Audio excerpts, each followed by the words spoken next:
In the UK, the word Phoenix is used to describe the scenario where a limited company enters liquidation and then the same business springs up almost instantly and starts trading again. This can be perfectly legal if managed in the correct way and in accordance with the law. There is a side of the law that says directors of the liquidated company cannot use the same or similar name of that liquidated company within 5 years. See my separate video covering that law and the available exemptions. In this video, I want to explore the practical hurdles that come with trading a Phoenix company. If you're a director and you're thinking about carrying out a Phoenix liquidation, some of the key things to consider are: the biggest one, why did your business end up going into liquidation? What caused its demise? Can you fix those problems? Are you confident that it's definitely going to work the second time around? How am I going to fund the Phoenix company, known as NewCo? Is my existing bank or funder going to be prepared to roll over any debt or liabilities or facilities to the NewCo? Can I afford for any personal guarantees that I gave to the liquidated company to be called in? For example, the bank, landlords, suppliers, accountants. And what's the position with the director's loan accounts? Are they overdrawn? This is a common issue I see frequently that catches directors out who don't appreciate or understand that their director's loan account has gone overdrawn and the liquidator of the old company is now going to call that in. So you're going to need to think about that when you're considering all your finances and funding. That's an additional personal debt that you'll need to find funding to pay for. Are my suppliers and creditors going to be prepared to support NewCo second time around? That's obviously a key one.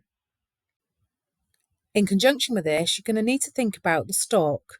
Some creditors may have what's called retention of title, ROT, terms in their conditions, which will effectively say that if their goods haven't been paid for in full, they can come back and collect them. So that might cause NewCo a problem if there are particular items of stock that it wants to buy back off the liquidator. What's the attitude of the staff like? What's happened to them? Potentially they've all been made redundant. Will TUPE law apply? You're going to need to take specialist advice from an employment solicitor surrounding TUPE and whether the employees from the old company are going to basically transfer across to the new company and all the costs associated with that. Are the customers going to support the new company going forward? Have they had enough with the inconvenience of potentially losing supplies or losing deposits that they paid to the old liquidated company? Perhaps they've already moved on to one of your competitors. Where is NewCo going to trade from? What's the position with the landlord and the lease? Are you going to be able to agree with a deal with the landlord to assign the old lease or perhaps issue a brand new one to the new company? Or is the landlord going to be fed up because they've got huge rent arrears and they would rather just get rid of the old company and perhaps find a new tenant? It's time for the landlord to think about wiping the slate clean.